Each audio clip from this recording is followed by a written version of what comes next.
안녕하세요. 운천고 2학년 고전읽기반 친구들 도산 12곡 후 6곡 중 사수에서 육수 수업 진행하도록 하겠습니다. 프린트는 몇 쪽일까요? 네, 9쪽 되겠습니다. 자, 그럼 확인하면서 진행하도록 할게요.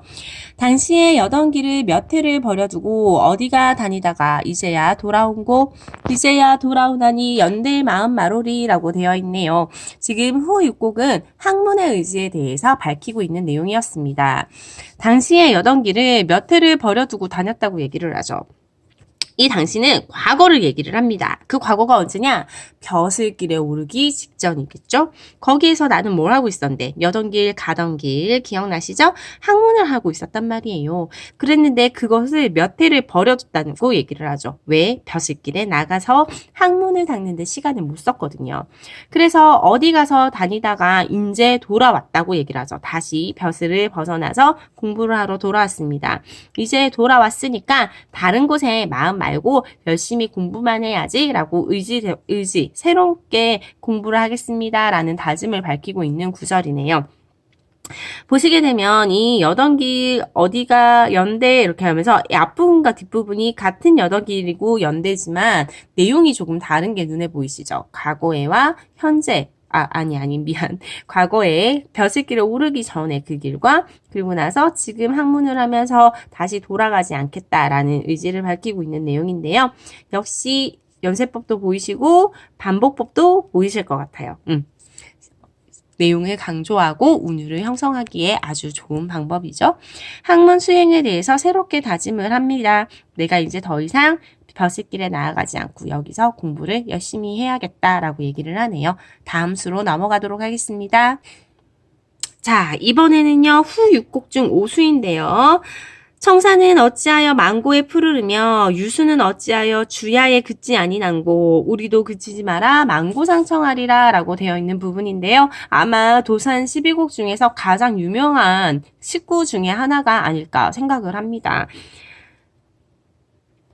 내용을 보시면 앞부분에는 자연을 가지고 왔고요. 뒷부분에는 우리의 모습을 가지고 왔는데요. 자연과 자연의 모습을 나란히 대꾸를 취하면서 드러내고자 하는 내용이 있어요. 한번 따라가 볼까요? 청사는 어찌하여 만고 시간이 아무리 흘러도 푸르릅니까? 한결같아요. 변하지가 않네요. 유수, 흐르는 물은요, 어찌하여 주야에 그치지 아니하고 계속 끊임없이 흘러요. 라고 얘기를 하면서 처음에 초장에서는 청산의 불변성과 중장에서는 유수의 부단함. 그러니까 끊임없이 흘러가는 거죠. 멈추지 않고 계속 수양하는 거. 그럼 우리는 어떤데? 변하죠? 주야에 그치기도 하죠. 우리 인간들은 그런 존재이긴 하지만 이 자연을 본받아서 그치지 말고 변함없이 꾸준하게 학문을 수양을 해서 높고 푸르게 그렇게 살아갑시다 라고 얘기를 하는 부분이에요. 자연의 속성을 본받아서 도학자로서 또 학문을 닦고 있는 유학자로서의 삶을 제대로 한번 살아봅시다 라고 얘기를 하고 있네요. 밑으로 내려오시면요.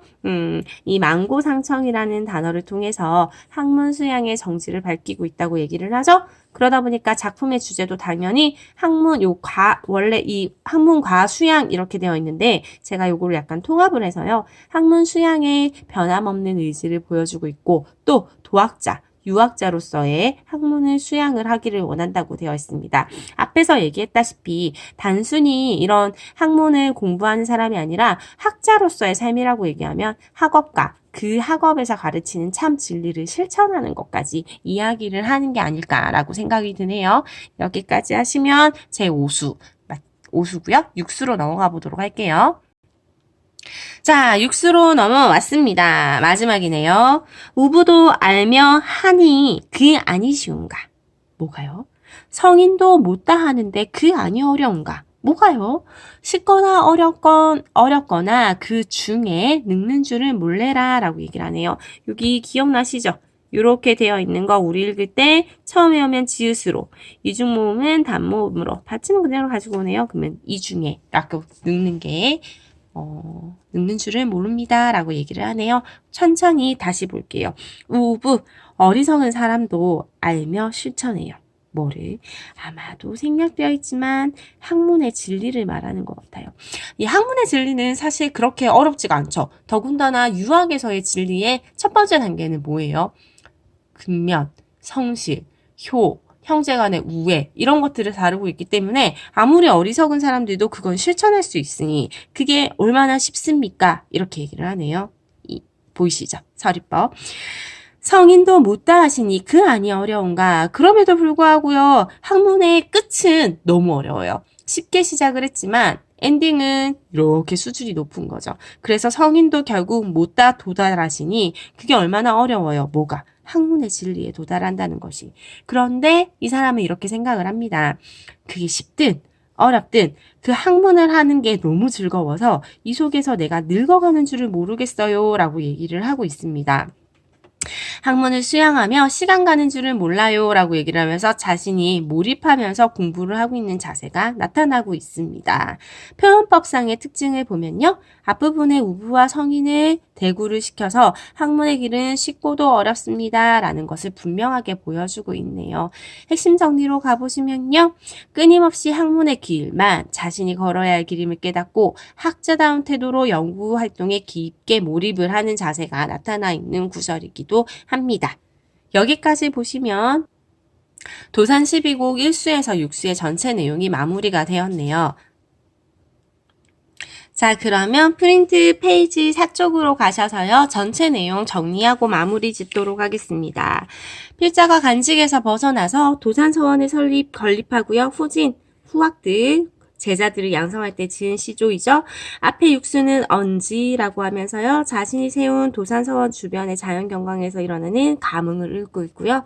뒤에 육수는 언학이라고 얘기를 해서 학문과 수양에 정진하는 태도를 노래하고 있습니다. 강호가도의 대표적인 작품이에요. 자연 속에서 도를 추구하고 닦고 있는 작품입니다. 작가 자신의 자연 친화적인 사상도 나타나고요. 후학들에 대한 가르침도 나타납니다. 아, 나는 자연에서 이렇게 즐기는 게 너무 좋아요. 그리고 이 속에서 공부를 하는 게 굉장히 즐겁습니다. 나의 제자들이요. 니네들도 열심히 공부를 해라. 무엇과 같이. 자연의 모습을 본받으면서 그렇게 만고상청하게 공부를 해라. 연대 마음도 두지 마라 라고 얘기를 하면서 후학들에게 학문의 중요성과 몰입을 해야 된다는 내용을 가르치고 있네요. 핵심 정리로 가보도록 하겠습니다. 평시조죠. 3434, 3434, 3543의 형태를 지키고 있고요. 연시조 전체 12수니까 당연한 내용입니다. 교훈적이죠. 도학적. 학자의 모습이 어떻게 도를, 구도, 유학자의 모습을 갈고 닦아야 할 것인가가 나타나고 있습니다. 자연을 관조, 멀리서 바라보고 있고요. 또 뒷부분에는 학문의 길에 대해서 얘기를 하고 있습니다. 너무 많이 반복해서 여기 넘어갈게요. 한자어가 많아서 생경한 감을 줘요. 제가 하나씩 풀이를 해드렸어요. 하지만 이때 당시에 이 도산의 학업적인 그런 능력을 본다면 그분에게는 아마 굉장히 노멀하지 않았을까요? 라고 얘기하던 이 노멀처럼 거리낌이 없지 않았을까라고 생각을 합니다.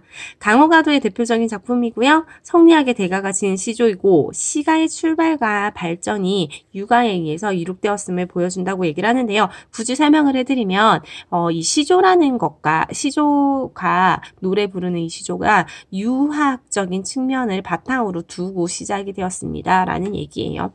자연과 학문에 대한 진지한 성체도 보이고요. 자신의 심경을 소박하게 노래를 하고 있습니다. 그럼 이완 선생님은 왜 이런 도산 12곡을 지으셨을까요? 이건 참고 자료인데요. 제가 따로 강의를 틀어드리도록 할게요. 여기까지 마치도록 하겠습니다.